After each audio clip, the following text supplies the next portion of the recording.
आज हम एक ऐसी कहानी पर बात कर रहे हैं जो कई दशकों से हमारे साथ है। चार भाई जो योद्धा भी हैं और कछुए भी। लेकिन आज हमारे पास जो स्रोत हैं वो उनकी उत्पत्ति को एक नए और ज़्यादा व्यक्तिगत नज़रिए से दिखाते हैं। एक ऐसा नज़रिया जो उन्हें सीधे तौर पर उनके सबसे बड़े दुश्मन से जोड़ता है। बिल्कुल। ये सिर्फ एक और सुपर हीरो कहानी नहीं है। ये कहानी इस बात की गहराई में जाती है कि परिवार का मतलब क्या होता है, खासकर जब आपका परिवार समाज की नज़रों से दूर एक सीवर में बना हो। हाँ। हम इस बात की पड़ताल करेंगे कि कैसे ये चार किरदार सिर्फ अपनी शक्तियों से नहीं, बल्कि अपने आपसी रिश्तों, अपनी कमियों और अपनी पहचान की लड़ाई से हीरो बनते हैं। तो सवाल यह है कि आखिर चार पालतू कछुए इतने खतरनाक योद्धा बने कैसे? कहानी की शुरुआत बहुत ही मामूली लगती है ना? मतलब एक छोटी सी बच्ची की एक छोटी सी हरकत, पर उसे क्या पता था कि वो एक ऐसी कहानी की शुरुआत कर रही है जो कोई सोच भी नहीं सकता। चलिए इस पर विस्तार से बात करते हैं। हाँ, तो कहानी की शुरुआत होती है एक छोटी बच्ची ओनील से, जो अपने चार पालतू कछुओं और एक चूहे को सीवर में बहा देती है। हाँ, एक बच्चे का नादानी भरा काम, बस। लेकिन यही वो पल है जहां सब कुछ बदल जाता है। और ये बदलाव शब्द यहाँ बहुत अहमियत रखता है। सीवर में उन्हें एक रहस्यमयी हरे रंग का पदार्थ मिलता है। म्यूटेजन। हाँ, जिसे स्रोत में म्यूटेजन कहा गया है। इसके संपर्क में आते ही वे बदलना शुरू हो जाते हैं।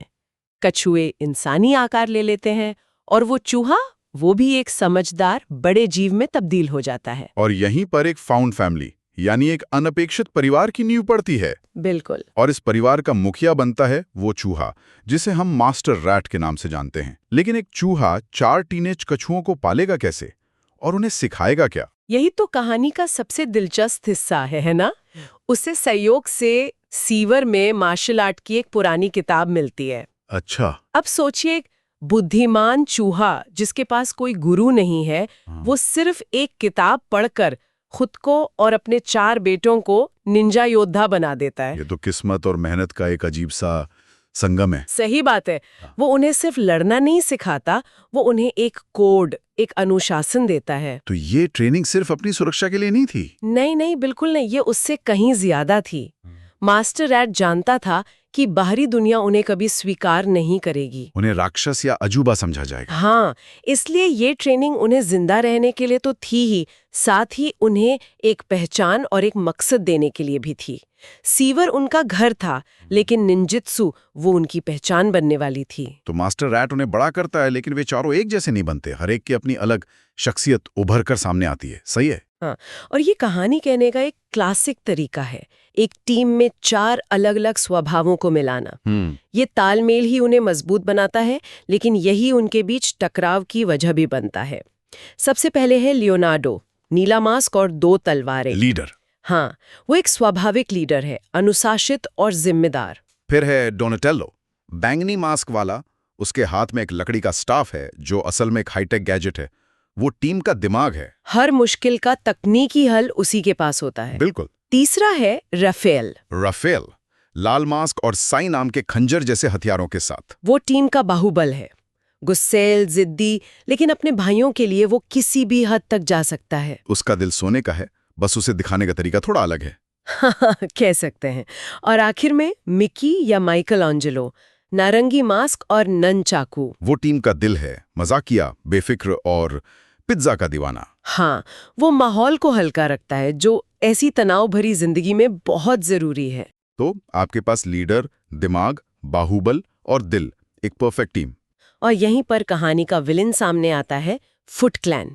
ये कोई आम सड़क का गैंग नहीं है, वे भी निंजा हैं, लेकिन वो इस कला का इस्तेमाल ताकत और डर फैलाने के लिए करते हैं। तो वो एक तरह से इन कछुओं का अंधेरा पक्ष है। सही कहा। तो ये टीम अब तैयार है, लेकिन अभी तक उन्होंने असली दुनिया का सामना नहीं किया है। क्या होता है जब वे पहली बार सीवर से बाहर कदम रखते हैं?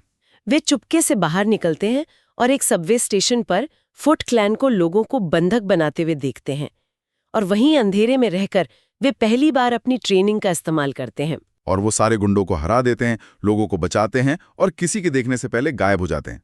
बिल्कुल। शहर में एक अफवाह फैल जाती है कि कोई मसीहा है जो रात में लोगों की मदद करता है। तो ये कछुए अब शहर में चुपचाप काम कर रहे हैं, लेकिन इतनी बड़ी घटना को हमेशा के लिए छुपाना तो नामुमकिन है ना? हाँ, किसी न किसी की नजर तो उन पर पड़ेगी ही। और वो नजर पड़ती है उसी लड़की की जिसने ये सब शुरू किया था, ओनील। अब वो एक रिपोर्टर बन चुकी है और इसी मसीहा की कहानी के पीछे पड़ी है। सबवे की घटना की जांच करते हुए वो उन्हें देख लेती है। ये तो किस्मत का एक गजब का मोड़ है। जिस लड़की ने उन्हें सालों पहले छोड़ दिया था, वही अब उनकी कहानी दुनिया के सामने लाने वाली है। और जब वो उनकी तस्वीर लेने की कोशिश करती है और गलती से फ्लैश जल जाता है तो कछुए उसे पकड़ लेते हैं। लेकिन यहाँ एक बहुत ही दिलचस्प बात होती है। इतनी विशाल बात करने वाले कछुओं को देखकर डरने के बजाय ओनील को एक अजीब सा अपनापन महसूस होता है। अपनापन? वो क्यों? इसी सवाल का जवाब ढूंढने वो घर जाती है और अपने पिता के पुराने रिकॉर्ड खंगालती है। उसके पिता एक वैज्ञानिक थे। उसे एक पुराना वीडियो मिलता है और उसके होश उड़ जाते हैं। वीडियो में उसके पिता उन्हीं 4 कछुओं और एक चूहे पर एक जेनेटिक एक्सपेरिमेंट कर रहे थे। उनका मकसद था एक ऐसा म्यूटेजन बनाना जो किसी भी जीव को बेहतर बना सके। मतलब ये सब कोई हादसा नहीं था। उनकी उत्पत्ति एक सोची समझी योजना का हिस्सा थी। हाँ, और उस योजना में उसके पिता का एक साथी भी था, एरिक सैक्स। हाँ, एरिक सैक्स, जो अब एक बहुत बड़ा बिजनेसमैन है। योजना के मुताबिक ये एक क्रांतिकारी खोज होती, लेकिन लैब में आग लग गई, ओनील के पिता मारे गए और लगा कि सारा एक्सपेरिमेंट तबाह हो गया। बिल्कुल। अब ओनील को समझ आता है कि उसके पिता का प्रयोग सफल हुआ था। ये कछुए वही हैं। ये तो बहुत बहुत बड़ी खोज है। इससे कहानी पूरी तरह से व्यक्तिगत हो जाती है। हाँ, लेकिन यहाँ ओनील एक बहुत बड़ी गलती कर बैठती है। हाँ, वो उत्साह में अपने पिता के पुराने साथी सैक्स के पास जाती है और उसे सब कुछ बता देती है। उसे लगता है कि वो एक महान वैज्ञानिक की खोई हुई विरासत को सामने ला रही है। उसे इस बात का जरा भी अंदाजा नहीं है कि वो अपने नए दोस्तों को सीधे उनके सबसे बड़े दुश्मन के हाथों में सौंप रही है। उधर सीवर में भी ड्रामा चल रहा है। मास्टर रैट को पता चल जाता है कि कछुए बाहर गए थे। एक पिता होने के नाते वो बहुत नाराज है। क्या ये सिर्फ उनकी सुरक्षा के लिए है, या उसे इस बात का भी डर है कि दुनिया उन्हें देखकर कैसा बर्ताव करेगी? मेरे ख्याल से दोनों बातें हैं। वो उन्हें बाहरी दुनिया की नफरत और डर से बचाना चाहता है। वो उन्हें सजा देता है, लेकिन कछुए कुछ नहीं बताते। ऐसे में वो अपना ब्रह्मास्त्र इस्तेमाल करता है। पिज्जा। बिल्कुल, 99 तरह के चीज वाला एक स्पेशल पिज्जा। मिकी, जो खाने का सबसे ज्यादा शौकीन है, जाहिर है टूट जाता है और सब कुछ उगल देता है। ये एक मजेदार सीन है, लेकिन ये उनके परिवार की डायनामिक्स को भी दिखाता है। वे आखिर में है तो टीनेजर ही। सही बात है। जब मास्टर रैट को ओनील के बारे में पता चलता है तो उसे लाने के लिए कहता है, और जब ओनील सीवर में आती है तो मास्टर रैट उसे पहचान लेता है। लेकिन खुशी का ये पल ज्यादा देर नहीं टिकता, क्योंकि ओनील बताती है कि उसने सैक्स को सब कुछ बता दिया है, और तभी मास्टर रैट की नजर उस बिजनेस कार्ड पर पड़ती है जो सैक्स ने ओनील को दिया था। उसमें एक ट्रैकिंग डिवाइस लगा हुआ था। हाँ, और ठीक उसी वक्त उनके सीवर का अलार्म बज उठता है।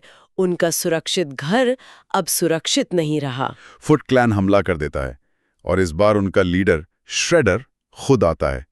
एक ऐसा योद्धा जो पूरी तरह से मेटल के कवच में ढका है, जिसके हाथों से ब्लेड निकलते हैं। ये लड़ाई बहुत भयानक होती है।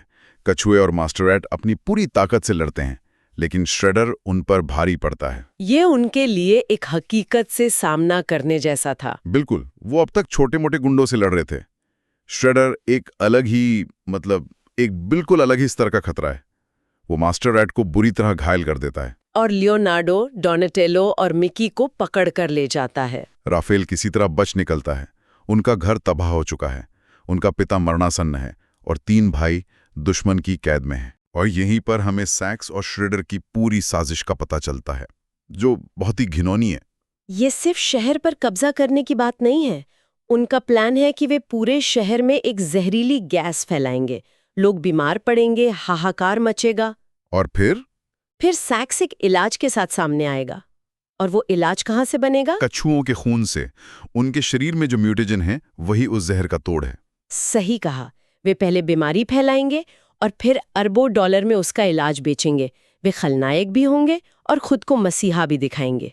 ये लालच और धोखे की इंतहा है। अब सब कुछ राफेल के कंधों पर है। वही अकेला बचा है, टीम का सबसे गुस्सैल सदस्य। अब अपने परिवार को बचाने वाला इकलौता शख्स है। ये राफेल के किरदार के लिए एक निर्णायक मोड़ है। वो हमेशा खुद को सबसे अलग समझता था, लेकिन अब उसे एहसास होता है कि वो अपने भाइयों के बिना कुछ भी नहीं है। वो अकेले ही उन्हें बचाने निकलता है, लेकिन ओनील और उसका दोस्त वीन उसे रोकते हैं। वे कहते हैं कि वो इस लड़ाई में अकेला नहीं है। और फिर शुरू होता है एक रेस्क्यू मिशन। वे सैक्स की लैब में पहुंचते हैं, जहां तीनों कछुओं को शीशे के कंटेनरों में बंद करके उनका खून निकाला जा रहा है। वे बहुत कमजोर हो चुके हैं। राफेल और श्रेडर के बीच एक जबरदस्त लड़ाई होती है, लेकिन राफेल अकेला उसे नहीं हरा सकता। तभी ओनील डोनेटेलो के इशारे पर बाकी तीनों कछुओं को एड्रेनलिन का एक बहुत शक्तिशाली इंजेक्शन लगा देती है। और इससे पासा पलट जाता है। उनमें अचानक से इतनी ताकत आ जाती है कि वे अपनी जंजीरें और शीशे के कंटेनर तोड़कर बाहर आ जाते हैं। चारों भाई एक बार फिर साथ हैं। और उन्हें पता चलता है कि श्रेडर जहर फैलाने के लिए शहर की सबसे ऊंची इमारत पर गया है। इसके बाद का जो एक्शन सीक्वेंस है वो सिर्फ देखने के लिए नहीं है, बल्कि यह उनके टीम वर्क को दिखाता है। वो बर्फीले पहाड़ पर एक ट्रक में भागते हैं और फुट क्लैन उनका पीछा करता है। वो सीन वाकई कमाल का है। वो अपनी ढाल को स्लेज की तरह इस्तेमाल करते हैं। हाँ, और वो सिर्फ एक्शन नहीं है। नहीं, वो पहली बार है जब हम उन्हें एक यूनिट के तौर पर काम करते देखते हैं, जहां हर कोई अपनी अनोखी काबिलियत का इस्तेमाल करता है। राफेल की ताकत, डोनेटेलो का दिमाग, मिकी की फुर्ती और लियो का नेतृत्व, सब एक साथ काम करता है। ये उनके एक परिवार से एक असली टीम बनने का सफर दिखाता है। बिल्कुल। अंत में वे टावर पर पहुंचते हैं और श्रेडर से उनका आखिरी मुकाबला होता है। यहाँ भी श्रेडर उन पर भारी पड़ता है, लेकिन इस बार कछुए हार नहीं मानते। वे जानते हैं कि वे अकेले उसे नहीं हरा सकते। उनका प्लान बदल जाता है। वे उसे हराने की कोशिश करने के बजाय उसे उलझाए रखते हैं, ताकि डोनेटेलो जहर फैलाने वाली डिवाइस को बंद कर सके। हाँ, ये उनकी समझदारी और एकता को दिखाता है। इसी बीच ओनील भी एंटीडोट लेकर वहां पहुंच जाती है। लड़ाई के चरम पर जब टावर टूटने लगता है, तब श्रेडर, ओनील और कछुए सब हवा में लटके होते हैं। और यहीं पर वे सब मिलकर एक टीम के रूप में श्रेडर को नीचे गिरा देते हैं। और इसी के साथ शहर बच जाता है। उन्होंने ना सिर्फ जहर को फैलने से रोका, बल्कि ये भी साबित कर दिया कि जब वे एक साथ होते हैं तो उन्हें कोई नहीं हरा सकता। तो अंत में जहरीली गैस नहीं फैलती, शहर सुरक्षित रहता है। और हमारे नायक चुपचाप अपनी दुनिया यानी सीवर में लौट जाते हैं। मास्टर रैट भी ठीक हो जाता है और उन्हें देखकर गर्व महसूस करता है। और एक बहुत जरूरी बात होती है, ओनील एक रिपोर्टर होने के बावजूद उनकी कहानी को दुनिया से छुपा कर रखती है। वो उनकी पहचान को एक राज बनाए रखती है, क्योंकि वो समझती है कि दुनिया शायद अभी उनके लिए तैयार नहीं है। वे शहर के खामोश रक्षक बन जाते हैं। ये कहानी हमें दिखाती है कि नायक कहीं से भी आ सकते हैं और किसी भी रूप में। चार कछुए जिन्हें समाज शायद कभी स्वीकार ना करें, शहर के सबसे बड़े रक्षक बन जाते हैं। नायकों को अपनी पहचान छिपानी पड़ती है। ये हमें सोचने पर मजबूर करता है कि समाज किसे नायक के रूप में स्वीकार करता है और किसे राक्षस के रूप में देखता है, भले ही उनके इरादे कितने भी नेक क्यों ना हो। क्या हीरो दिखने में भी वैसा ही होना चाहिए जैसा हम सोचते हैं, या फिर उसके काम ही उसकी असली पहचान है?